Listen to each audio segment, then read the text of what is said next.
Lep dober dan, pozdravljeni. Zahvaljujem se za tako številno udeležbo na današnjem dogodku. Resnično je ta dogodek top dogodek v slovenskem knjižnem prostoru. Forum Sao Paulo je, mislim, da že tretji ponatis, najbolj vroča knjiga na desnici, verjamem pa, da jo bere tudi levica. Tako da med nami pozdravljam gospod Mojca Škrinjar, do prejšnji mandat, poslanko Državnega zbora, gospa je tudi bivša državna sekretarka na Ministrstvu za šolstvo v drugi vladi Janeza Janše. Med nami je profesor Umek in doktorand, gospoda za dolgo bibliografijo člana Zbora za republiko. Ta dogodek nam omogoča tudi Zbor za republiko in med nami res toplo pozdravljam goste. Želim, da bo to dober dogodek, da bo veliko vprašanj in veliko razprave. Hvala.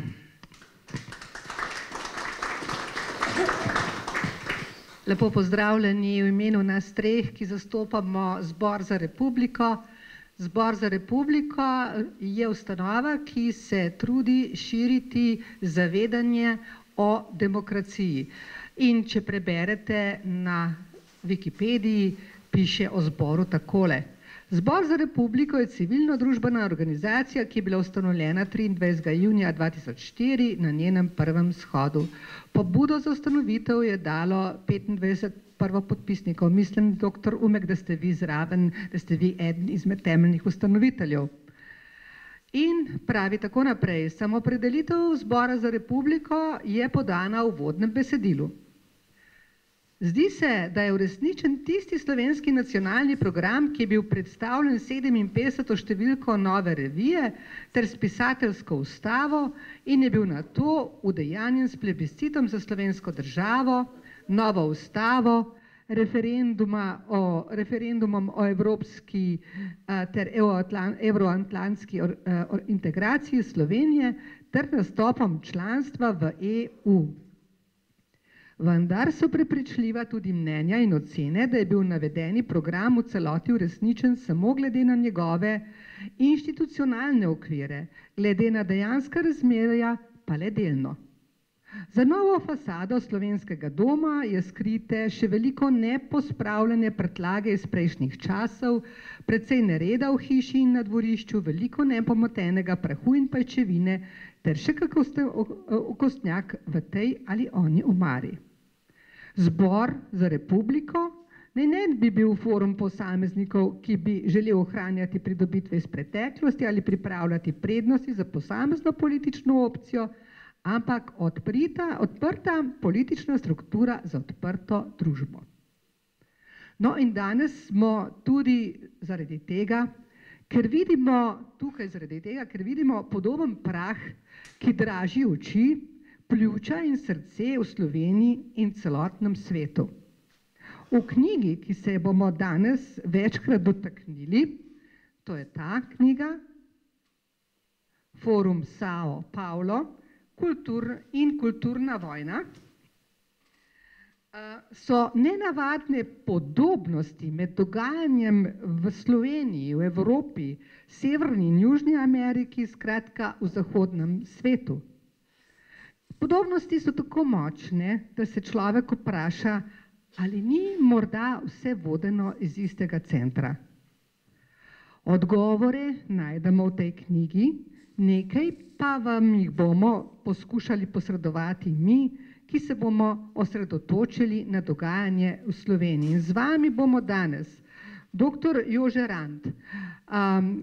Dr. Jože Rant, ne zamerite mi, ker ne bom mogla prebrati vsega tega, ker bi sicer vaši bibliografiji posvečena bila cela ura, enako dr. Umek, tako sem zbrala samo nekaj podatkov o mojih res spoštovanih sogovornikih. Dr. Jože Rant je končal klasično gimnazijo v Ljubljani, diplomiral iz tehnike in fizike, magisterij iz jedrske fizike in je doktor znanosti tehničnih ved, neporušene metode preiskovanja in sicer ta doktorat je nastal v Ljubljani. Bil pa je tudi Fulbrightov štipendist in štipendist, bom kar po slovensko prebrala, IAEA, in zaposlen je bil, torej imel tudi štipendijo izobraževalnega centra na področju jedrske energije in uporabe raziskovalnih reaktorjev v učne raziskovalne namene. Zaposlen je bil na Jožefu Štefanu kot višji znanstveni sodelavec, njegov univerzitetni naziv je docent, habilitiran na Univerzi v Mariboru. Njegove publikacije so znanstveni, pregledni članki, vabljena predavanja, recenzirani članki, več kot 200 objav ima. Tudi poljudno-znanstveni prispevki so vmes, svetovanja, je tudi organizator mednarodnih konferenc z celega sveta, je član in ima zadolžitve v mednarodnih organizacijah in mednarodnih izkušnjah, je poverjenik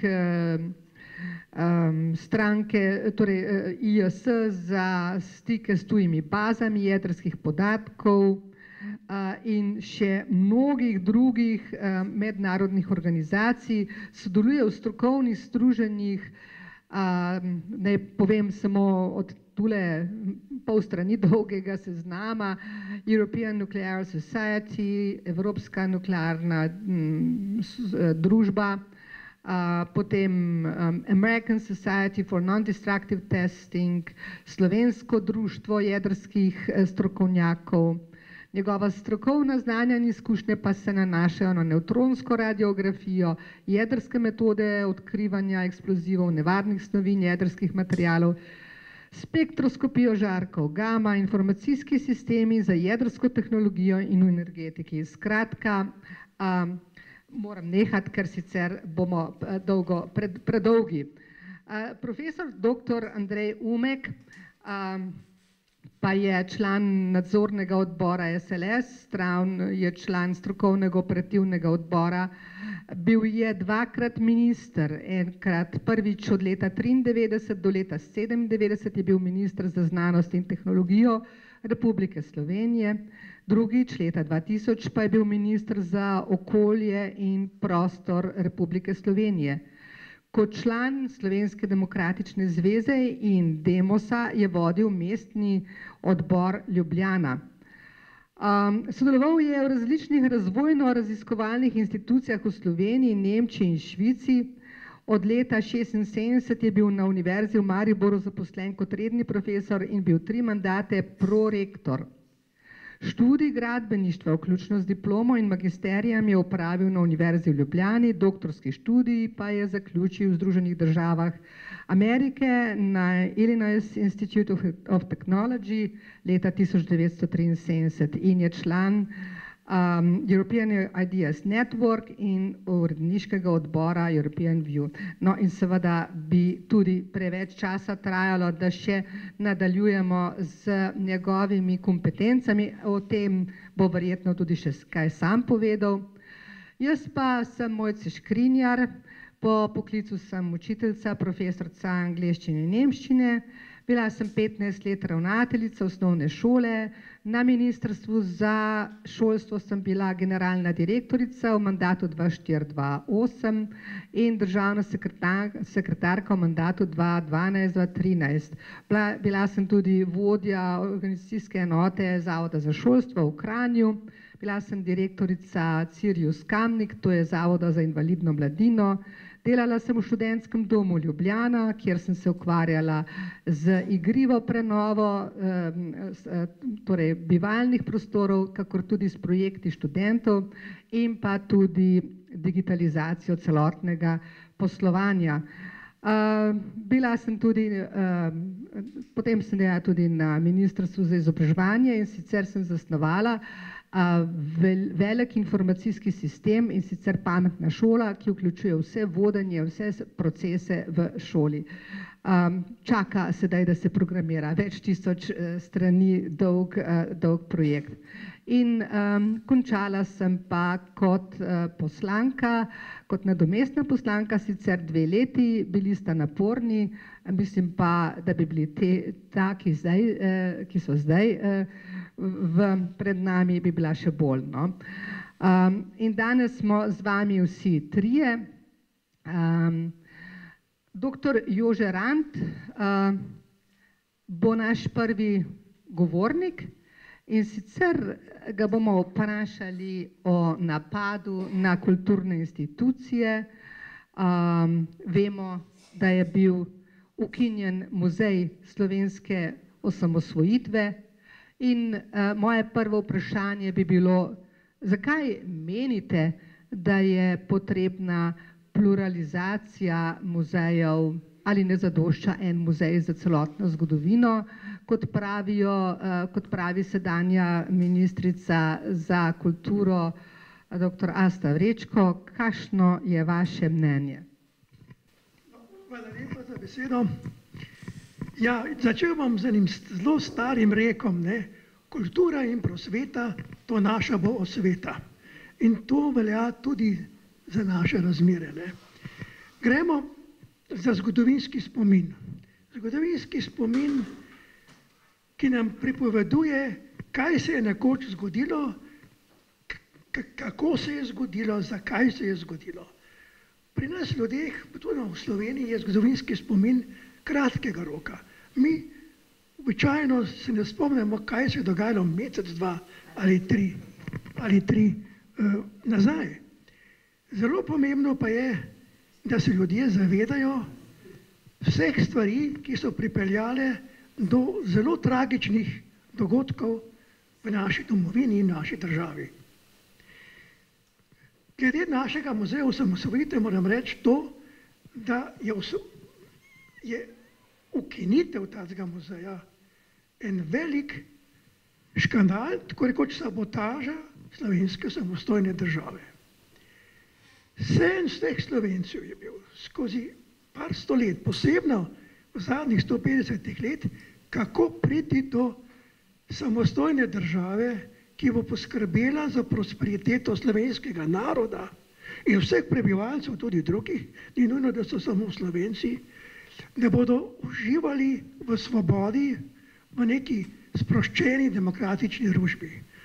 Končno se nam je to uspelo v nekem zelo kratkem oknu v toku svetovne zgodovine, ki se je nažalost zdaj že verjetno zaprl.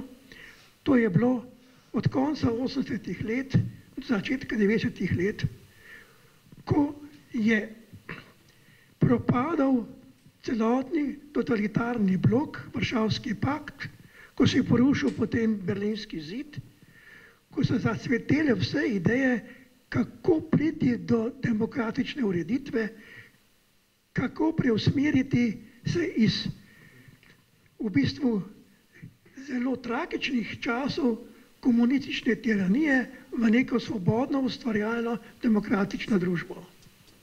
K temu so prispevali naši kulturni delavci, pisatelji, znanstveniki in politiki z vizijo, ki so v prejšnjem sistemu bili močno preganjani. In zasluga le-teh je, da so njihove ideje obrodile sad, da imamo danes svojo državo, da so prepričali slovenski narod, da je izhod iz Jugoslavije praktično edina varianta, da se rešimo okoli nekega totalitarnega režima. In to je spoznal Ivan Pučnik, ki je poleg našega generala Maistra eden izmed pionirjev slovenske države. Mi smo mu dolžni se zahvaliti. Potem je pa bila cela vrsta razumnikov in takih pogumnih borcev, mladih, kot je bil Janez Janša, Rupel, Bavčar, veliko drugih je bilo. Ne? Tudi nekateri iz naših nasprotnikov, ki so iskreno verjeli v tako državo, ki bo lahko prosperirala. So pa bili seveda tudi na nasprotnik strani tisti, ki so bežali iz Jugoslavije, da bi se rešili samega sebe iz primeža Miloševićevega režima in ki danes pravijo, da neodvisna samostojna Slovenija ni bila njihova intimna opcija. Mi se moramo torej zavedati vrednote slovenske osamosvojitve in da je naša dolžnost, da zanamcem ohranimo spomin, kako se je ta proces rojeval. Rojeval se je že prej, tudi pod recimo Lambertom Ehrlichom leta 1941. Rojeval se je že tudi po letu 1848 so ljudje sanjali o neki svoji državi, sicer znotraj neke monarhije ali pa potem v kraljevini, ampak prišlo je seveda zgodovinska konstelacija okoliščin taka, da je bilo to mogoče izvesti šele, ko je propadal nek družbeni sistem, ki se je izkazal kot nesposobnega, ki ni zdržal tekme za svobodnim demokratičnim svetom. In zbrati vse te materijale v nek muzej je eno nujno dejanje. Tudi v spomin vsem tem, ki so žrtvovali tudi življenje, svoje življenje in svojo kariero lahko, da so mu dosegli ta cilj. In to pa nekaterim ni všeč, kajti bojijo se, da bodo s tem lahko sami nekako razgaljeni v svojih originalnih načrtih in originalnih planih, ki so bili verjetno usmerjeni nekoliko drugače. Gre se za to, da se bi lahko prigrabili svoje zasluge tudi na tem področju samosvojitve in zato tudi, da bi prikrili svoje težave oziroma svoja, bi rekel, slaba dejanja, ki so izkazala tekom 50-letne vladavine bivšega režima, da se zabriše ta sled, da se nekateri dokumenti ne pokažejo, da se ne pokažejo dejstva in da se preusmeri spomin iz ljudi, ki so zaslužni, na njih same. Torej, muzej je edinstven kulturni spomenik našega dolgoletnega, stoletnega boja za svojo samostojno, svobodno državo. Zato moramo poskrbeti, da ta muzej dobimo nazaj in da mu damo priložnost, da bodo zanamci lahko videli, kako se je zgodba o uspehu in postavitvi države pravzaprav dogajala, kdo so bile silnice in kdo so bili pravi poborniki. Rabili bi pa še nekatere druge muzeje. Mislim, da bi rabili muzej slovenskega holokavsta, slovenski Yad Vashem, kajti preveč je bilo nepotrebnih žrtev zaradi popolnoma zgrešene politike ustrahovanja tako imenovanega gulag komunizma, gulag marksizma. Rabili bi tudi spomenik ne samo tem žrtvam, ki so tle v teh rovih dočakale svoj žalostni konec, rabili bi tudi spomenik tistim, ki so bili prisiljeni oditi v tujino, tistim, katerim so bile kariere onemogočene ali pa so jim pravzaprav spreminjali, ki so jim spreminjali usode življenja, katerim družine so bile razdrte, katerim je bilo premoženje odvzeto in otroci so jim bili pravzaprav prekrščeni. Mi smo danes pravzaprav priča nekemu novemu prekrščevanju glede tega, kar kulturni marksizem počne na mehko pot, da si usvoji misli, glave, srca prebivalstva po svoji podobi, da dobijo svojega človeka, ki bo poslušen, ubogljiv, apatičen, obvladljiv, ki se ne bo brigal za realne stvari, ampak bo sledil slepo, brez razmišljanja, neki eliti samooklicani, ki bo potem skrbela za distribucijo vsega, kar se ta naš rekel, sloj širokega prebivalstva potrebuje, da bodo delili po rezinah kruh, kariere, uspehe, priznanja. Gre se za v bistvu nov fevdalni sistem, ki je že bil v času komunizma, nekaterih privilegirancev, ki so odločali o vsem, o dobrem in slabem, o življenju in uspehu vseh ostalih državljanov, podanikov države. Kdor ni bil z nami, je bil proti nam in vsak, ki je bil ne glede na njihovo uspešnost, ampak da je bil lojalen nekemu režimu, je prosperiral. Številni pa so pri tem, tisti, ki so bili pogumni, da so mislili po svoje, pa so bili kaznovani, so bili prikrajšani za uspehe in za udejstvovanje. Tak postopek je pravzaprav izredno škodljiv, ker onemogoča napredek družbe, omogoča razklanost družbe na dva razreda, na večno sovraštvo, na naše in vaše, kar je izredno škodljivo za napredek vsake družbe in nima dolgoročne perspektive. Torej, muzej slovenske osamosvojitve je eden izmed bistvenih stebrov zgodovinskega spomina, kaj se je dogajalo in kaj se ne sme dogoditi v bodoče. Hvala lepa.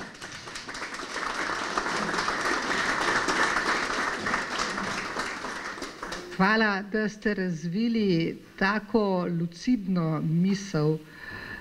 V resnici je potrebna tudi pluralizacija med muzeji, kajti vsak, kot ste mi že tudi povedali, zbira svoje gradivo in konkurenca sigurno pri tem pomaga, tako da se nobeno gradivo ne pozabi, ne zataji. Še se bomo vrnili, doktor Rant, k vam. Bi pa doktor Andreja Umeka, ustanovitelja Zbora za republiko, enega izmed ustanoviteljev, vprašala takole. Ste svetovljan, študirali in delali ste tako v Sloveniji, kakor tudi v Združenih državah, po celem svetu. In morda vprašanje, kaj za vas pomeni svoboda govora, torej v kontekstu okolja, ki tudi danes nam vsiljuje neko sintagmo sovražnega govora, ki je ta meja med svobodnim govorom in sovražnim govorom, ali ta res obstaja. In se vam zdi, da je sistem bolj odločilen kot človek posameznik, kadar gre za institucije. In prosila bi vas tudi za mnenje o tem, o zaupanju v institucije. Ja, najlepša hvala.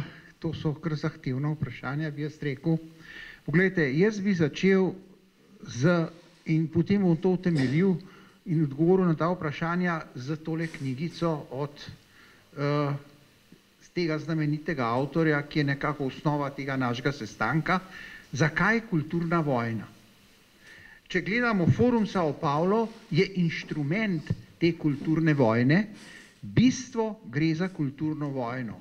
To se pravi, zakaj je potrebna kulturna vojna, in tukaj je potem seveda tudi svoboda govora in vse to je element te kulturne vojne. To se pravi, zakaj prihaja v sedanjem svetu do kulturne vojne, kar je zelo nevarno in tako naprej. Poglejte, mi se moramo zavedati, da ko je Marx razvil svojo teorijo, je predvidel, da bo sledila revolucija, ki bo pospravila izkoriščevalski razred, dvignila na piedestal proletariat in potem bo vse mirno in idealno. Do te proletarske revolucije, do komunistične revolucije je prišlo v eni skrajno nazadnjaški Rusiji, ker so vladale nemogoče razmere. Prišlo je v Bosni, pod Titom in prišlo je v Sloveniji, kjer so bile tudi razmere praktično na tem, da se ta narod izbriše in je to bistveno prispevalo k temu. Nikjer drugje ni komunistična revolucija sama po sebi uspela. To so zaznali, tako kot avtor te knjige Alejandro Peña Exclusa pripoveduje, so v italijanskem prostoru Gramsci, v nemškem prostoru filozofi frankfurtske šole, če navedem samo nekatere, Adorno, Marcuse, mogoče organiziral je en manj znan od teh profesorjev in te so nekako sprevideli, da komunistična revolucija ne more uspeti v kolikor toliko normalnih razmerah v družbah, kjer vlada evropska kultura in civilizacija. Tam, kjer vlada evropska kultura in civilizacija, ki je v diametralnem nasprotju z komunističnimi teorijami, revolucija ne more uspeti, zato so rekli, najprej je potrebno izvesti kulturno vojno, je potrebno načeti osnove, fundamente evropske družbe in ko bodo ti elementi načeti, bomo lahko verjetno izvršili to revolucijo. In zdaj se bi jaz še za en moment omejil na kaj je ta evropska družba. Glejte, ta evropska družba je v bistvu nastala, se rodila in začela in se potem razvijala, zatem, ko je Mojzes pripeljal Izraelce iz egiptovske sužnosti, bili so svobodni, ampak niso bili narod, niso mogli skupaj živeti. Zato jim je Bog dal 10 božjih zapovedi. Šele za temi usmeritvami, za temi smernicami so oni postali izvoljeno ljudstvo. Pa jih tudi niso takoj razumeli. Pa so sledili antični dodatki k temu konceptu, sledile so potem renesansa, sledilo je razsvetljenstvo in tako naprej, se je rodila evropska demokracija. In poglejte, jaz bi tukaj seveda zelo poudaril spet eno knjigo, ki je že pred leti išla tukaj v Sloveniji, tudi v Sloveniji, to je delo Bertranda Russella, znamenitega britanskega filozofa in matematika. On je napisal Modrost Zahoda, Wisdom of the West. To je njegovo oglavno delo in te ljudje so se zavedali točno, da če ne zrušijo te modrosti Zahoda, naših odnosov, način, kako komuniciramo, kako govorimo drug z drugim, svobodo govora, da si vsak lahko pove svoje misli, vendar je zavezan določenim omejitvam. Ne ubijaj, ne kradi in tako naprej. A veste, v tem je to bistvo. In jasno je, da so se te zavedali in te so imeli tudi svoje naslednike. Zato bi jaz še eno knjigo tukaj iskreno priporočal in to je knjiga Rogersa Scrutona Zablode, prevara, husvajstva, misleci nove levice. A veste, s kom se nehajo te misleci nove levice? In tukaj se vrnemo v Slovenijo. Ja, za Slavojem Žižkom. Pa jaz bi še eno gospodo dal, k Slavoju Žižku pa bi dal še Renato Salec. Pa smo mi tam, kjer to mora biti. Ne? In to se pravi, gre za to, da mi to zrušimo. In zdaj, pogledajte, vsi te so formirali en določen sklep. Oni morajo pokazati, da demokracija ne deluje. In da demokracija ne deluje. Kako bojo to naredili? Demokracija ne deluje, pokazati kako. Dajmo najti skupine, ki jih odločanje večine, volja večine prizadene ali pa jih bi eventualno prizadela. Pa so se usmerili na popolnoma nepomembne skupine, recimo na LBTG. Naenkrat je to postal osnovni problem družbe. Ja, koliko pa je teh članov LBTG? 0,5% v družbi. Ne? To vsak 200. In to je zdaj osnovni problem. Demokracija ne deluje, ker večina zatira manjšino. Ampak, čakajte, to gre naprej.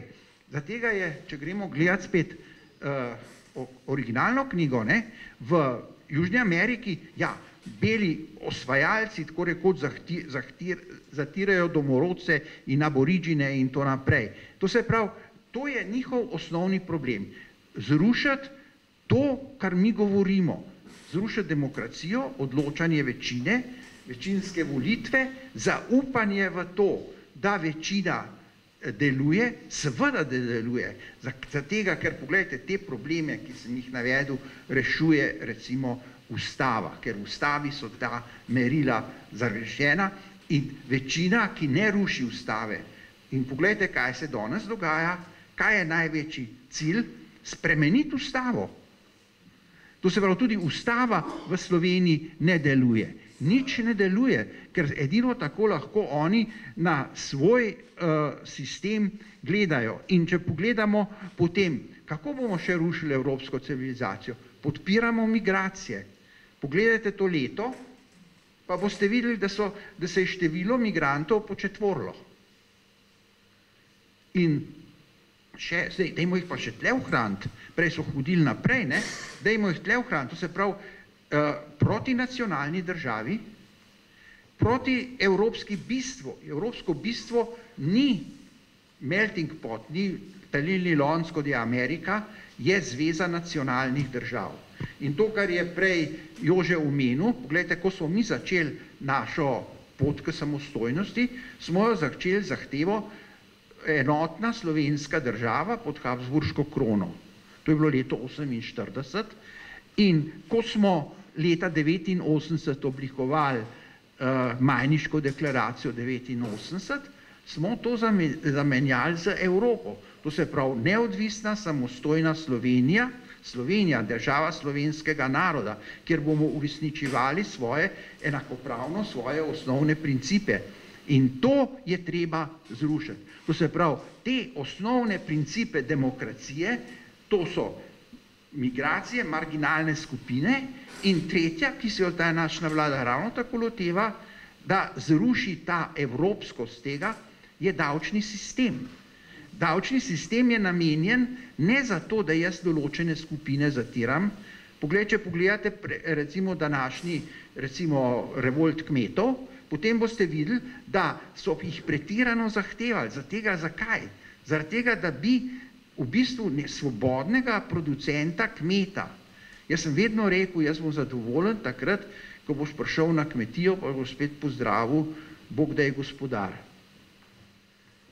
Ne kooperanta, ne nekdo, ki ga od druge regirajo in tako naprej. V Južni Ameriki so mogoče, pa tudi pri nas, so zelo močni narkotiki, to je tudi del, ki ruši to družbo. Pri nas se to nekako tako se za zdaj, ampak če pogledate konoplja, je zdaj spet pod to vlado, pod debato. Gremo, ali bomo dovolili konopljo, ali ne bomo dovolili, ali je to in tako naprej. In seveda, torej, evropska družba, pokazati na vsak način, da evropska družba ne deluje, graditi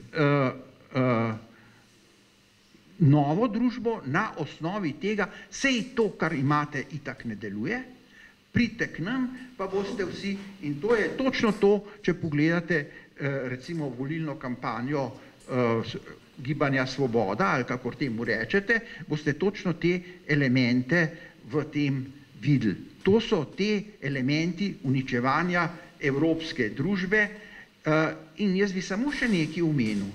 Poglejte, bom pa primeril, ker primer Jugoslavije in Slovenije se je te Gramscijeve teorije lotil, ali pa če hoče Markuzove, še zelo zgodaj. V letih med obima vojnama je partija tukaj agitirala z sloganom demokracija je mrtva, ti se lahko odločiš za fašizem ali komunizem. Imeli smo pa 300 tisoč beguncev v Sloveniji, takrat 300 tisoč, ki so pribežali izpod italijanskega fašizma. Ne? To se pravi, to je bilo čisto jasno, rušiti to demokracijo. Poglejte potem naprej, če gledamo Jugoslavijo, poglejte si, ocenite recimo gibanje neuvrščenih. Čemu je bilo gibanje neuvrščenih namenjeno?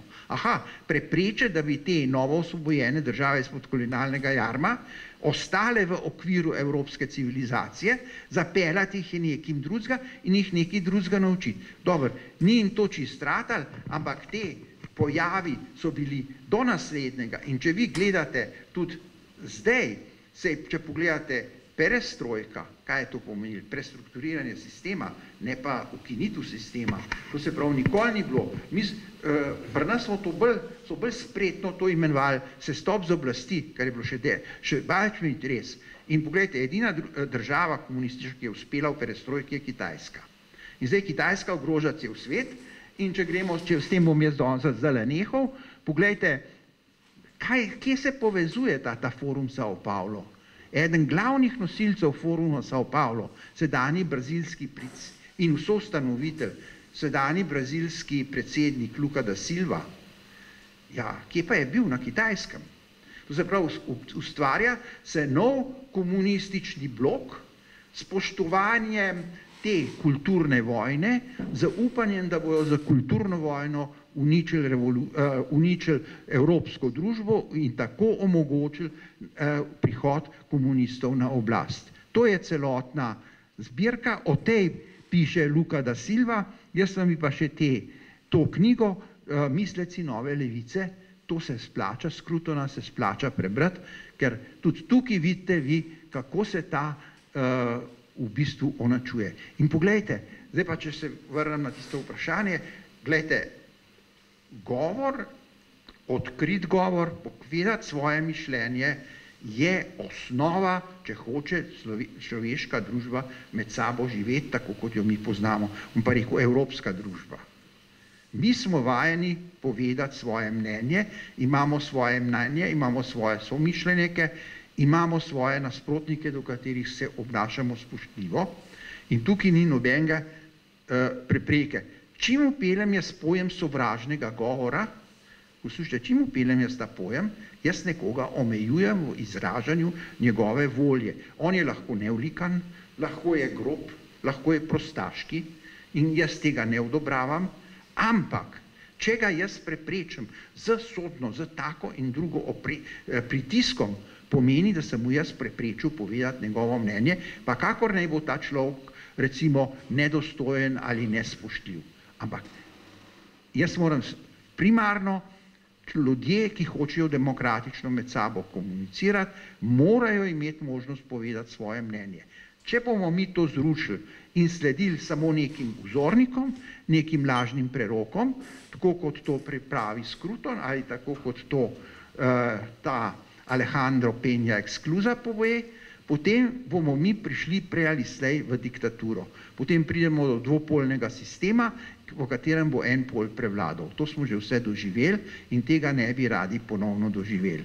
Namen tega je, da vam to predstavimo, je ravno tega, da se tega bi čim širši krog Slovencev zavedal in se postavil za sebe, za svoj prav, za sebe kot individuum, za osebo, ki zasluži spoštovanje vseh nas, ki je eden, ki je lahko drugače misleč, nič hudega, ampak je sposoben to na dostojen in demokratičen način z drugimi komunicirati. To se pravi, vsako pretiranje pojma sovražni govor in prepoudarjanje pojma sovražni govor, preprečevanje sodni postopki in to naprej je nekaj, kar ruši demokracijo. In to bi se morali mi vsi zavedati. Pa hvala za enkrat, pa bom vesel za vsa vprašanja.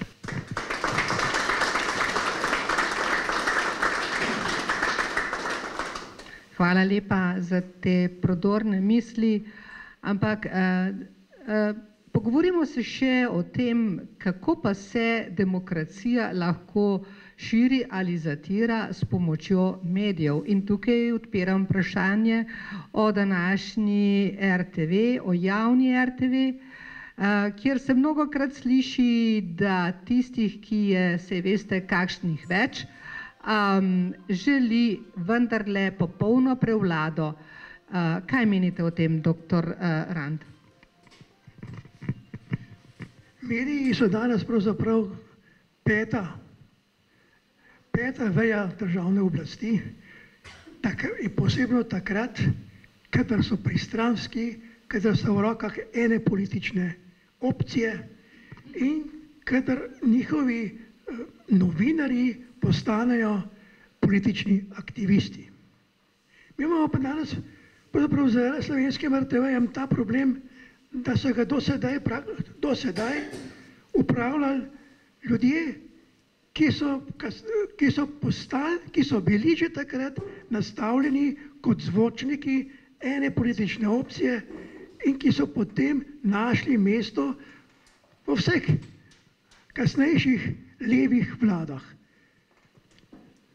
Danes ima gospod predsednik Golob in pa stranka Svoboda generalno sekretarko, novinarko, ki je tipičen primer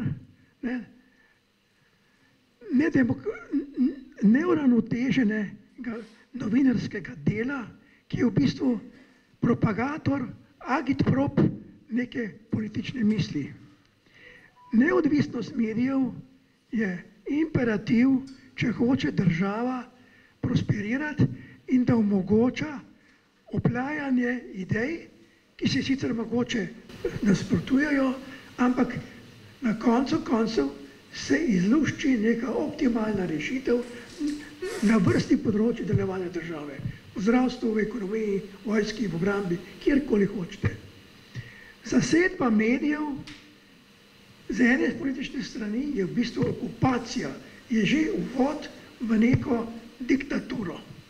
Zdaj ne vem, nekje imam če na enih prostornicah, če lahko še pokažeš, da naprej, če je še ena.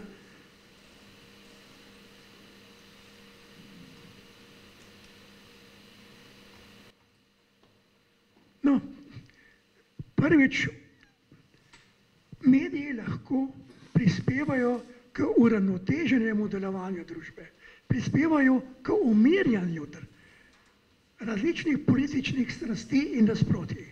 Lahko pa povzročijo neznansko škodo, da podpikujejo sovraštvo. In če danes gledate naše medije in novinarje, posebno recimo revijo Mladina, vidite v bistvu samo sovraštvo. Mediji se služijo za demonizacijo nekaterih političnih voditeljev, služijo za diskvalifikacijo nekaterih ljudi. To pa vodi potem tudi v politično likvidacijo. A lahko še pokaže začen? No, to je tipičen primer, kako nek medij s karikaturo, politično karikaturo demonizira vodilnega politika v opozicije in enega tistih, ki je bistveno pripomogel k osamosvojitvi. Poglejte, problematizirajo njegovo prihodnost in ga v bistvu z neko pošastno upodobitvijo prikazujejo kot fašista, drži v rokah kukast križ. To je tipična diskvalifikacija neke osebnosti. Tega imamo v naših medijih nebroj. To je tista najslabša vrsta medijev, ki lahko prosperira na ukaz ali pa kot plačanci nekega političnega sistema. Danes imamo boj za našo RTV, imamo tudi boj za Slovenski radio, imamo boj za druge kulturne inštitucije. Zdaj so bile ukinjene tudi Agencija za knjigo, sklad, demografski sklad, vse tisto, kar bi bilo v prid slovenskemu narodu. To je načrtno podpihovanje sovraštva. Tako je tudi marksizem, je pravzaprav prikrit sovražnik ne samo naše demokracije svobode, ampak celo slovenskega naroda. Ne skrbi jih pravzaprav prosperiteta tega naroda. Sporna je celo slovenski jezik. recimo smatrajo nekateri naši zgodovinarji, in to propagirajo tudi nekateri novinarji, da je slovenski jezik, slovenska nacija nastala še sredi 19. stoletja. Ko organizirajo kulturne predstave, recimo ob osamosvojitvi ali pa na dan reformacije, se ne govori o slovenskem jeziku, ampak ministrica govori o slovenskem besedju.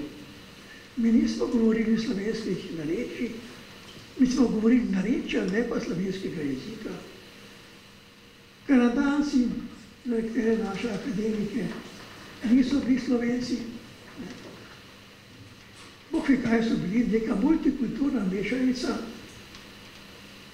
tako pravi akademik Rajko Bratič, akademik Štih, pa tudi ne priznava slovenskosti Kanadancev, predvsem Prešerni naši, drugi, recimo jezikoslovci, Franc Mikršič, se lahko vračajo v Novo. Mediji pa to propagirajo, noben se ne posveti temu, da bi zastopal koristi resnično slovenskega naroda. Nujno je torej, da dosežemo, da se zakonska ureditev, ki jo zdaj predlaga vlada, posebej za ureditev RTV Slovenije, ne izvede, da ne pride do obglavljanja, do izgona tistih, ki so zaslužni za kritično in uravnoteženo poročanje Radia Slovenije, da se prepreči, da jih odpustijo novinarja Možino, Ivo Pirkoviča in vrsta drugih, da RTV Slovenija ne postane trobilo nekega režima, ki ni prijatelj slovenskega naroda in slovenske države.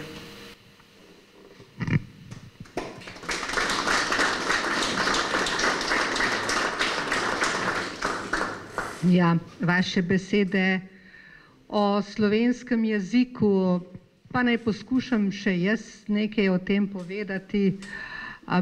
Kdor je mojih let se bo spomnil, če začnem z neko anekdoto, se bo spomnil, se spomnite Džirlota? To je bil nek trgovec z čudnimi čaji, rekel jim je čang šlang in pil si čaj in si takoj shujščal, kar seveda ni bilo res, se spomnite tega? Se, no.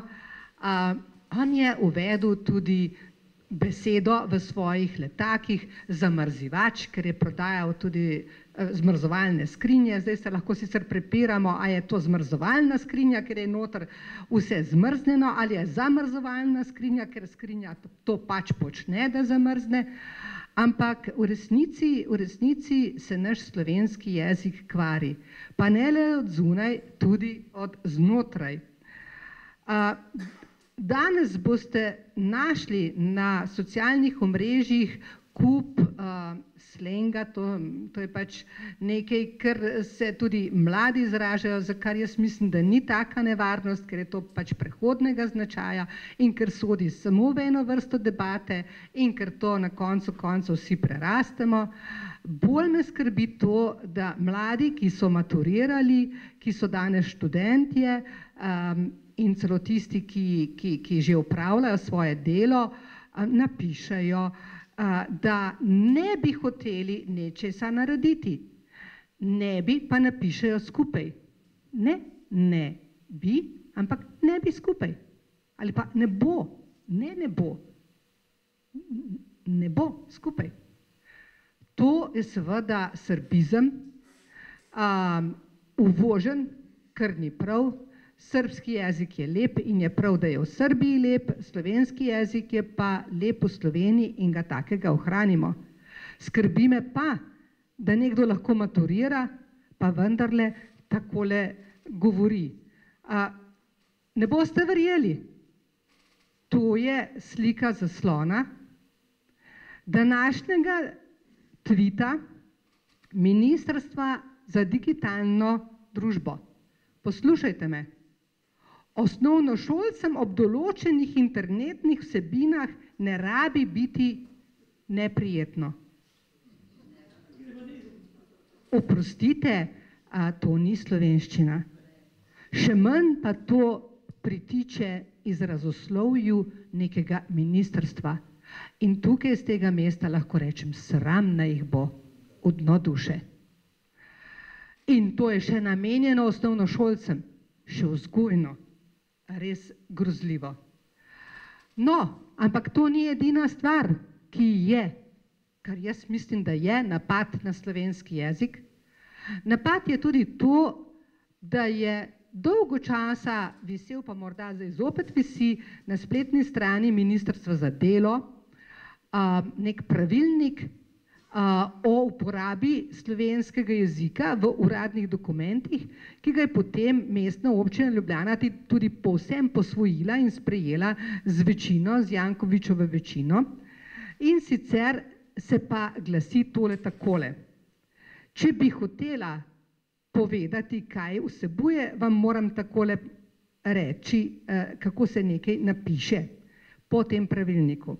Bom pa rekla nekaj iz šolskega življenja. Navodilo. Učen, podčrtaj, ke, podčrtaj, ci, bodo obiskali kadetnico in govorili s kadet, podčrtaj, i, podčrtaj, kami. Kaj razumete? No, vidite. Zato, ker se vzame beseda, koren besede, potem se pa doda zraven črtico in pa končnico za žensko, pa končnico za moškega. Ker ni zadosti, da poveste, da se nanaša na moški in ženski spol, ampak je potrebno takole govoriti. Lahko bi tudi sicer rekli učenke in učenci, ampak ne, pravilnik govori točno to. Prav dolgo časa je trajalo, da se je minister vendarle odzval, torej gospod Cigler Kralj, in ko sem ga prosila, naj vendarle umakne to iz spletne strani ministrstva. Verjamem pa, da so to ponovno zopet dali. Glejte, od 80 do danes, 80 let do danes se je zgodilo marsikaj na področju slovenskega jezika. Če se spomnite, v 80 letih je bila tako huda draginja, pa inflacija in pomanjkanje stvari, kar je seveda ljudi navedlo tudi na to, da Jugoslavija ni več dobro okolje. Predvsem pa je dvignila pokrov želja v takratni Jugoslaviji po enotnih skupnih jedrih, književnih. Pričemer bi slovenska književnost, ki se je poučevala v Sloveniji, izgubila del vsebine, pa bi na ta račun dobili vsebino iz drugih republik. Saj smo jo imeli, vendar le v manjšini, večina pa je bila namenjena slovenski književnosti. Ampak ne mislite, da so ti časi mimo? Nedolgo tega sem bila v državnem svetu na posvetu o reformi šolstva, kjer so se oglašali različni ljudje, od strokovnjakov do politikov, na koncu pa se je oglasil še en očka, ki je rekel, da so po njegovem mnenju učbeniki preveč evropocentrični. Kaj pa je to narobe, da so evropocentrični? Še bolj so te besede sedle kot presenečenje, ker je bil gospod Afričan. Bil je iz azilnega doma in se pritoževal nad evropocentričnimi učbeniki. Kakšni pa ne bojo v Sloveniji? A ne bojo afrocentrični? Torej, nadaljuje se zopet ista zgodba, kot je bila v 80 letih, ko so nam hoteli vzeti našo književnost in nadomestiti z drugimi književnostmi, kakor sedaj bi zdaj radi, ne vem, globalne učbenike. Seveda se učimo tudi o drugih državah, o drugih družbah in sistemih, vendar ali se vam ne zdi, da je Slovenija tista, ki ima prvo mesto v Sloveniji, tako slovenščina kot slovenska družba. In identiteta se ustvarja tudi z jezikom. Slovenski jezik je del naše identitete in če delamo nemarno z njim, je potem seveda to grožnja tako naši identiteti, narodni identiteti, kakor tudi posameznikove identiteti. In posameznikova identiteta se oblikuje v družini, se oblikuje v tistih prvih 2 letih, se nastane prav zaupanje človeka. Če tega ni, potem trpi celo življenje. Identiteta se oblikuje v šoli z vzgojo, tudi z domoljubjem. Toda, vidite, v ljubljanski občini imajo, mislim, da skoraj vsi vrtci, ne vem, če je kakšna ravnateljica, so samo ravnateljice, mislim, da ni ravnatelja v vrtcih. Vsi ljubljanski vrtci so opremljeni z veliko tablo, ko prideš v vrtec. LGBT prijazen vrtec. Ja, vse povsod. Vidite, in to je bilo tudi v 4. svetu, kjer smo zasedali, kjer smo se nad tem pritoževali in hkrati zahtevali, da visijo slovenske zastave pred 4. svetom. Veste, kaj je bila odločitev večine na začetku? Ne slovenske zastave. Seveda smo se temu uprli, povedali smo svoje, objavili smo svoje, jaz sem napisala članek in na koncu sem še obtožena neke sovražnosti, ker seveda sem se upirala temu taki miselnosti, da slovenska zastava ni potrebna pred četrtno skupnostjo. Torej, mimogrede, v času prve Janševe vlade pod dr. Milanom Zverom smo spremenili krovni zakon o šolstvu na ta način, da mora pred vsako šolo viseti slovenska, na vsaki šoli in vrtcu viseti slovenska zastava. Torej, če ne rečem, LGBT in vse, nič proti homoseksualnosti, kakorkoli že, pa vendarle ta odnos in pa to razpolnjenje na ne vem koliko 70 spolov in pelje k razčlovečenju, po moje. Razčlovečenju, ki potem dela ugoden temelj na vsem porušenem graditi nov kulturni marksizem. Pa na področju družbe, pa smo tukaj pri vrednotah, vrednostnem sistemu, kakor tudi pri religiji, prepričanjih. In ob tem lahko povem, da me nekaj zelo, zelo skrbi. Ta hip, če boste šli domov pred računalnike in boste vtipkali v brskalnik ChatGPT, boste prišli do dela, kjer najdete umetno inteligenco. Umetna inteligenca je nekaj, kar vam lahko napiše knjigo. Danes študenti, dijaki, učenci ne bodo več pisali, ne bodo potrebovali več tega, da bi pisali obnove, ker jim bo umetna inteligenca napisala svoje obnove. Kaj bodo učitelji preverjali? In tukaj se človek vpraša, kakšen ne bo šolski sistem v bodočnosti. Zagotovo ne tak, da učitelj preverja, kaj učenci znajo, katere podatke poznajo, ker to že vse pove umetna inteligenca. In učenec lahko, dijak lahko, študent lahko samo natisne in prinese v šolo profesorju. Bistveno je to, kako bodo naučili učence, dijake in študente spraševati. Da bodo znali postavljati vprašanja. Ker če znaš postaviti vprašanje, to pomeni, da vidiš problem. Če vidiš problem, pa gojiš kritično razmišljanje. In kritično razmišljanje je tisto, ki ga bomo potrebovali ob novostih, kot je umetna inteligenca. Zamislite se še, da tale kulturni marksizem uporabi še umetno inteligenco, kar ne dvomim, da jo bo, da jo uporablja. In tukaj smo pri vrednostnem sistemu. in reči, kaj je prav, kaj ne. In bistveno je tisto, ko imamo tudi odnos do kritičnega mišljenja, do svobode govora, ko imamo odnos do vrednot, je bistveno tisto, kdo bo vrednote, vrednosti sistem zapisal. Torej, tukaj pa smo že pri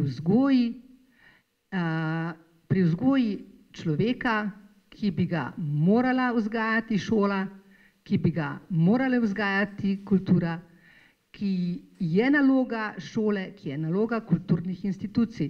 In tu še zdaj zadnji izziv dajem doktorju Umeku. Tule je tudi poglavje teologija osvoboditve, pa tudi nekaj o vrednostih, kako pravzaprav negovati družbo, negovati vrednote, da bodo zadeve prestale tisto, kar je pomembno in kar ste omenili, 10 božjih zapovedi. Ja, najlepša hvala za to vprašanje. Poglejte, jaz bom zelo kratek na to odgovor. Jaz mislim, da se mora vsak od nas zavedati, da je varovanje teh vrednot v bistvu ključen element sodobne demokratične družbe. Brez teh vrednot, brez tega, da lahko človek svobodno govori, da se lahko svobodno obnaša in zakaj in kako se lahko svobodno obnaša. Poglejte, če gremo mi na našo nad našo ali pa kakor hočete, Evropsko ljudsko stranko, katere člani smo, kaj tam piše o svobodi? Piše, da se zavzemamo za svobodo vsakega posameznika, ki je omejena samo z enako svobodo nekoga drugega. To se pravi jasno, v družbi, ko živimo skupaj, je svoboda delno omejena. Če bi bil jaz popolnoma svoboden, ne bi bilo 10 božjih zapovedi, grem po cesti, vidim enega, ki mi ni všeč, pa ga poglav, pa ga ubijem. Se ga lahko, če sem svoboden. In take svobode mi nočemo, ker s tem jaz kršim njegovo svobodo, njegovo enako svobodo nekoga drugega. In isto velja za govor. Mi se moramo med sabo pogovarjati. Ampak mi moramo med sabo se pogovarjati in mora biti moč argumenta tista, ki v končni fazi odloča, ne moč neke doktrine, ne moč nekega koncepta. Pa bom jaz zdaj vam samo en dal. Kako se imenuje praznik čez 2 dni? Ja, a je bila res ustanovljena OF? Ne. Ne. Bila je ustanovljena protiimperialistična fronta, ki se je zavzemala za sodelovanje z nemškim nacizmom in italijanskim fašizmom. To je bilo ustanovljeno, gospe in gospodje. Koliko Slovencev se to upa danes na glas povedati? Šele ko je sledil napad na Sovjetsko zvezo, je bila ustanovljena osvobodilna fronta in so se komunisti obrnili proti nacistom. Vam bom pa še nekaj povedal, ker se od tukaj, ali pa je kdo slišal od staršev za 1. maj 41? Ja, kaj so? A se kdo še to upa povedati? Pa bom jaz tukaj povedal. Nacisti in komunisti so skupaj praznovali 1. maj 41, praznovali so podržavljanje trboveljske premogokopne družbe in gradbenega podjetja Anton Umek, mojega očeta. Gospe in gospodje, koliko se jih še danes to upa povedati? Vidite, in tukaj je ta zadeva. Mi moramo po en stran, to da bomo, kar ste vprašali, en določen pogum in določeno zavedanje, da je bistveno, da vztrajamo na vrednotah evropske civilizacije, da vztrajamo na teh osnovnih medčloveških odnosih, ki niso od včeraj, ki so prišli. V tem smo konservativci. Mi jih ohranjamo. Mi še vedno verjamemo v 10 božjih zapovedi. V tem smo konservativci, ja. Zakaj pa morali vse izbrisati in vse začeti na novo? In vidite, tukaj je ta fenomen. In za tega, kaj je namen tazga sestanka? Da se zavemo vsi skupaj v enem odkritem razgovoru, da je potrebno vsak od nas mora k temu nekaj prispevati. Z svojim obnašanjem, z svojim govorjenjem, z svojim zavedanjem, kaj so tiste vrednote, ki jih je treba braniti, in te vrednote je treba braniti za vsako ceno. In s tem bi jaz nekako predal besedo naprej. Hvala lepa.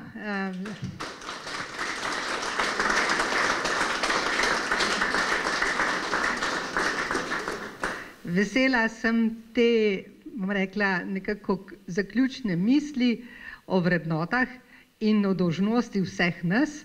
Zdaj pa prepuščam besedo vam. Beseda je vaša, vprašanja doktorantu, dr. Umeku, tudi meni. Izvolite, pogumno vprašajte. Zavedajte se, vprašanja so tista, ki stopajo v prvo vrsto zdaj.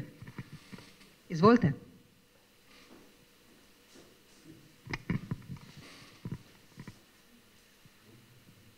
Mikrofon. Ste že vsi knjigo prebrali? Možno jih tudi kupi, tudi drugo literaturo, kot sem prej napovedala, ampak mogoče, ker imamo to visoko omizje, prav gotovo, ima kdo kakšno vprašanje? Ja. Hvala za besedo, Matej Forte. Veste kaj, jaz sem pred časom, mislim, da spremljal nastop inštituta 8. marec. In kaj me je zmotil, ko gospa Nika Kovač omenja sovražni govor, je hkrati uporablja tudi besedo sovraštveni govor. V bistvu, če človek ne bi bil pozoren, tega mogoče niti ne bi, ali pa se ne bi o tem spraševal, ampak sem šel pogledat na SSKJ, fran.si, mogoče še kakšne druge korpusne, neke podatkovne baze, ampak sovraštveni govor se je pojavil mogoče v 4 primerih. Kako lahko nekdo, recimo, razglaša, ki brani slovenski jezik, pa ga ne očitno, uporablja besede in jih potvarja, neke nove ideologizme ustvarja in v bistvu slabi slovenski jezik s tem. Kako je možno, da recimo ljudje brez kakšnih kritik strani javnosti mimo pridejo, se pravi, mediji jim dajo prostor, noben se ne zgraža, noben vsi hvalijo. Ne vem, ne poznam besede sovraštveni govor. Sovražni govor pa mogoče je znan, pa mogoče je tudi njihov način, kako oni to pripovedujejo. Meni je to sovražni govor. Kako oni v bistvu meni narekujejo, kako moram jaz razmišljati. Pa mogoče sem star 43 let. Ampak, da meni nekdo govori, kako moram jaz razmišljati, pa sem izobražen človek, jaz tega preprosto ne morem razumeti. In to je meni huda žalitev slovenskega naroda.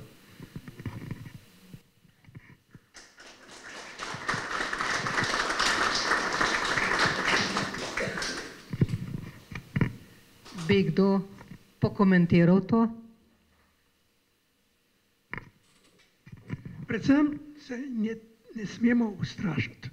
Bistvo je, da ostanemo pogumni in da naši razumniki pridejo iz spanja, iz apatičnosti v neko aktivno stanje. Reaktivacija našega umskega potenciala, naših akademikov. A ste brali kdaj kakšnokoli odziv naše akademije na vse to, kar se dogaja? To molčijo. Mislim, oni so lobotomizirani. Zato je bistveno tudi naše civilne demokratične družbe, cerkvenih dela civilne družbe in naših medijev, da z vso silo razkrinkravajo te stvari in da opogumijo vsakega od nas, da se zavzame za tisto, kar smatra, da je pravilno, da je demokratično, da je v prid slovenski državi in v prid slovenskemu narodu. Ni se treba več bati. Papež, naš dobri papež Pavel II je rekel Slovencem, ne bojte se, ne se bati, morate vstati in pogumno zagovarjati. To je težko včasih, kajti mi smo nekako navajeni, tudi na univerzi, študenti ne sprašujejo. V demokratičnih državah študenti stalno dvigajo roke in teče diskusija. Mi pa smo nekako navajeni, da poslušamo slepo, sledimo, ampak ne odreagiramo. Bistvena je medsebojna interakcija med ljudmi, v družini, v razredu, med profesorjem in dijakom, na univerzi, v politični stranki in tudi v medijih. Mi rabimo odprte medije, zato je to bistveno. Ko ste pa prej omenili GPT, je pa zelo problematična stvar ta, da vsak GPT je omejen na neko bazo podatkov, s katere črpa. Zdaj, če ta baza ni popolna, jaz sem naredil en eksperiment. Ker se je dalo zdaj brezplačno uporabljati GPT, ne, in sem dal mu nalogo, naj napiše nekaj na temo indoevropski jeziki, evolucija slovanskih jezikov, slovenski jezik. In je napisal zelo lep sestavek, ampak med slovanskimi jeziki ni bilo slovenščine. Potem sem pa zahteval revizijo. Pa je lepo napisal, ampak je napisal recimo, da je najstarejši slovenski tekst napisal Trubar. Ni pa omenil Brižinskih spomenikov. Vnuk je naredil zelo zanimiv eksperiment s GPT-jem, ne? No, ampak vmes mu namest nekaj povedal, a boš pa ti povedal? No, pa daj povej.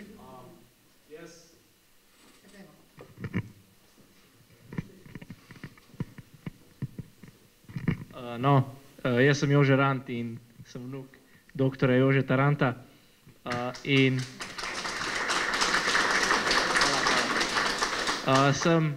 Tukaj sem zato, ker me to precej zanima. Jaz sem še mlad, če bom srečen, bom imel precej prihodnosti pred sabo in želim, da bom uspešen v tej prihodnosti. In jaz se tudi ukvarjam v prostem času s nekim programiranjem, umetno inteligenco, in ko sem slišal ta ChatGPT, sem naredil tak test in sem mu dal not v prompt, naj napiše pesem o Donaldu Trumpu. In je rekel, ne, tega ne bom, ker ne bom pisal o nečem, kar je, on je rekel, divisive, torej ločljivo, nacionalistično. Potem sem mu pa rekel, naj napiše pesem o predsedniku Bidenu. Pa je z veseljem napisal neko kratko pesmico. Tako da, ne vem, a je to on se sam spomnil, ali mu je to nek programer tam v ozadju že vnaprej določil, ker ko sem probal tudi kakšne druge politične figure, kakšne druge predsednike, Bush, Reagan, je tudi napisal to pesmico, tako da se mi zdi, da je to res nekdo v ozadju od programerjev not dal, da če je Donald Trump, da se tega ne piše.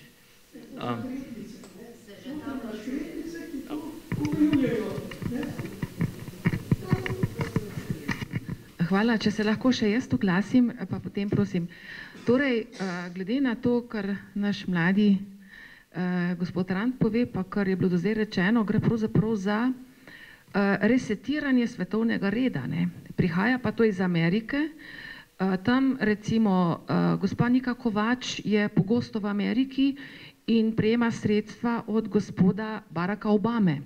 Obstaja gospod Soros, multimiliarder, ki preoblikuje svetovni red tako, da posega preko takih sistemov v evropsko kulturo.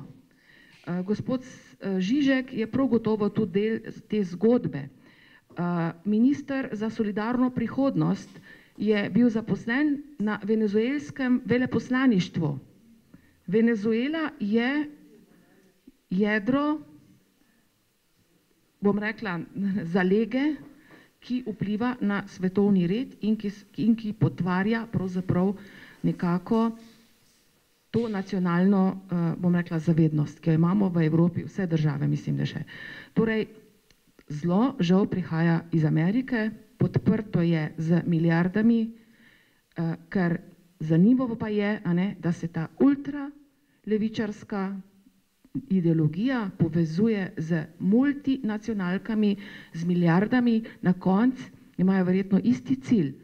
Človeštvo kot neka amorfna masa, brez nacionalne identitete, brez vrednot, v bistvu kot neke živali v hlevu, ki so zadovoljne s tistim, kar dobijo položene v jasli, tanka rezina kruha, malo slame, v bistvu v to smer želijo preobraziti človeštvo. Tako jaz vidim to knjigo.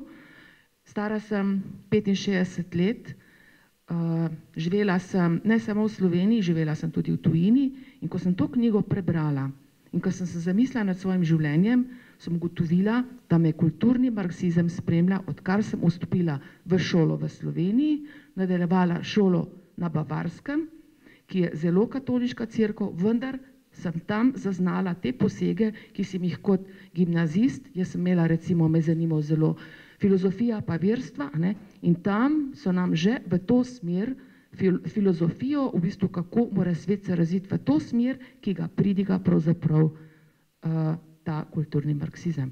Tako da sem bila zgrožena, ne? In sem vesela, da sem že toliko stara, da bom s to svojo pametjo lahko še živela do smrti, da si ne dovolim, da meni moje mišljenje, moj odnos do ljudi, do našega jezika, do svojega naroda, da si ga dovolim vzeti.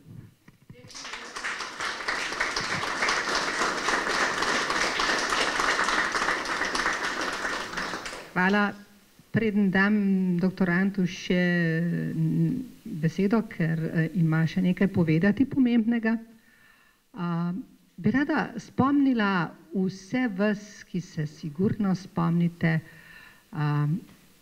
pesmi Imagine od Beatlesov. Ja, Beatlesi sodijo v tisto generacijo hipijev, upornikov. Imagine pravi, predstavljaj si, da ni meja, da ni revščine, prekrasna pesem. Da so vsi zadovoljni, da nobenemu nič ne manjka. O tem je pel John Lennon iz večmilijonske vile in se nam smejal, tako rekoč. Rada bi vam samo prebrala, kaj je ChatGPT napisal na moje vprašanje. Kaj je Forum Sao Paulo? To sem vprašanje danes postavila. In odgovor je bil: Forum Sao Paulo je socialni in politični dogodek, ki se odvija vsake 2 leti v Sao Paulu, Braziliji. Gre za neformalno mrežo, ki jo sestavljajo organizacije civilne družbe, socialni aktivisti, akademiki, sindikati, nevladne organizacije in politični voditelji. Forum Sao Paulo je bil ustanovljen leta 1990 kot alternativa svetovnemu gospodarskemu forumu v Davosu, ki ga organizirajo velike korporacije. Namen Foruma Sao Paulo je spodbujanje dialoga in razprava o socialni pravičnosti, človekovih pravicah, okoljskih vprašanjih in drugih vprašanjih, ki vplivajo na družbeno-ekonomski razvoj. Forum Sao Paulo se osredotoča predvsem na razvoj držav v razvoju, vključno z Latinsko Ameriko, Azijo in Afriko. Nobene besede o kulturnem marksizmu, nobene besede o vsem tem, kar posreduje, o čemer smo danes poslušali. In prav je, da vsi preberemo to knjigo, Forum Sao Paulo, ki daje ime dogajanju, ki pravilno poimenuje, kajti pravilno poimenovanje je včasih zdravilo za to, da spregledamo, oziroma je vedno zdravilo za to, da spregledamo. Eno pomembno vprašanje, pa tudi vprašanje o demografiji, ki je tudi napadena, torej preko spola, preko opredelitev, je napadena v okviru kulturnega marksizma, pa bi še doktorant rekel zaključno besedo o tem. Ja, govorili smo o vrednotah, ne? Vrednote naše, krščanske vrednote, ki pravzaprav uravnavajo in dajo nek okvir, kaj smemo delati, kaj je dobro delati, da družba prosperira in kaj ne smemo delati, da je škodljivo za družbo. Za škodljivo je družbo je vsekakor kultura smrti. Zelo škodljivo je, da propagiramo splave in evtanazijo. In kulturni marksizem sprošča in razgrajuje te moralne vrednote, ki puščajo za sabo pošastne posledice, opustošijo vedenje mladih ljudi. Tukaj je posnetek na lanskoletnem pohodu za življenje nekega napisa na frančiškanskem samostanu v Ljubljani. Mrš ven iz moje maternice. Mislim, nek brezprimerna surovost, ki kaže in omankanje srčne kulture teh ljudi, ki domujejo na Metelkovi 6. Mislim, tle se zaveš, da tak človek, ki nima nobenega spoštovanja do življenja, ki se rojeva, potem tak človek lahko tudi ubija. To je zdaj tista strah, ki me skrbi, če pridejo taki ljudje do priložnosti, če se dokopljajo do takega absolutne oblasti, da lahko to izvedejo. To je tisti strah, ki me ne plaši in je nujno, da na to ljudi opozarjamo in svarimo. Druga stvar je pa, to je tudi za naš narod pomembno, da omejimo to kulturno smrti. Mi počasi izumiramo, ker imamo negativne demografske trende, imamo rodnost, ki je manjša od števila 2, ki ne zagotavlja naše reprodukcije in s tem tudi lahko izgubljamo naše ozemlje, kajti kdo bo poseljeval naše kraje? Številne kmetije, številni kraji se opuščajo, se zaraščajo, kdo bo na njih prišel? Vedno več ljudi, ki se preseljuje k nam, ki pa ne bodo imeli posluha za našo kulturno identiteto, za našo kulturno krajino, za naše gostove, za našo naravo. To je negativna posledica tega, da smo razvrednotili vrednote ali jih pretvorili v antivrednote. In še nekaj, bodimo pogumni in zagovarjajmo te vrednote in jih tudi demonstriramo v našem vsakdanjem življenju. Hvala lepa, gospa.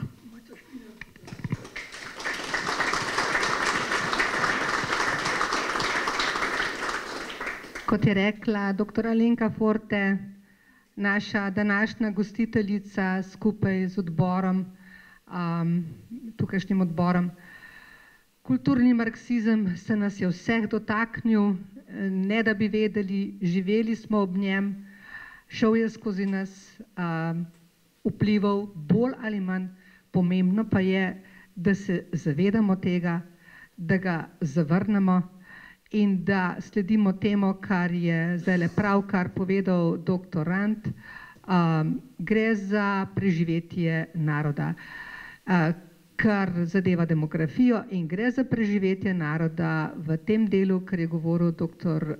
Umek o vrednotah. Jaz se vam vsem zahvaljujem za današnjo res veliko udeležbo. Želim si, da bi prebrali to knjigo in da bi to sporočilo tudi prenesli drugim.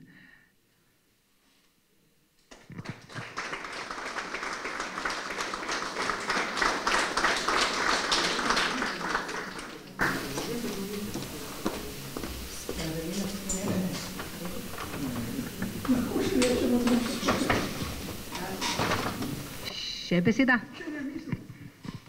Kulturni marksizem je v bistvu nekulturni marksizem. V bistvu ni nekaj naprednega, za kar se dela, ampak je izredno retrograden, je razvoj nazaj v necivilizirane čase in pomeni pravzaprav neko razvrednotenje, neko uničevanje česa, kar je človeštvo že doseglo.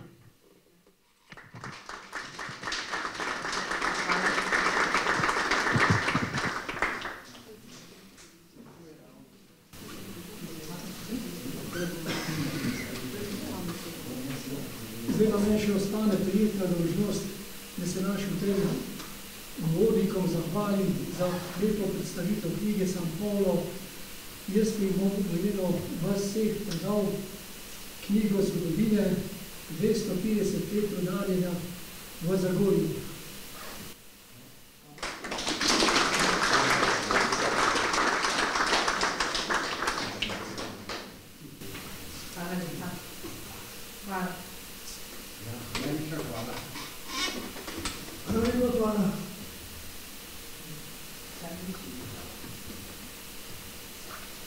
Nisem še končal, imam tukaj še verjetno svežilna pijača za vse tudi z naše sogovornike.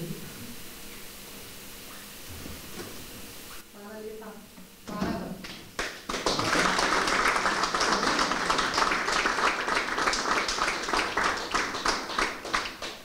Na koncu vam bi še podal odsvetje naši sogovornici Mojci Škirjer, Bravo, si je zaslužila,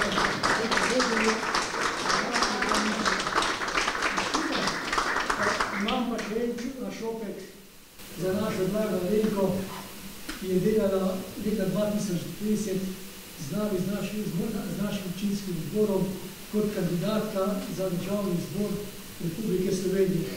Ona se je razdajala, praktično že skoraj izčrpavala, doletela je tudi bolezen, na koncu pa smo bili kar uspešni.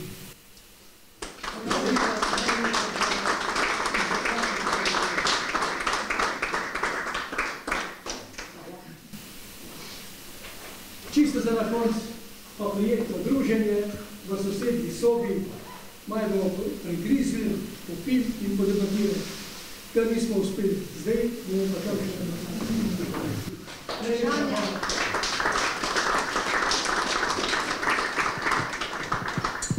Najlepša hvala. Zdaj pa izvolite.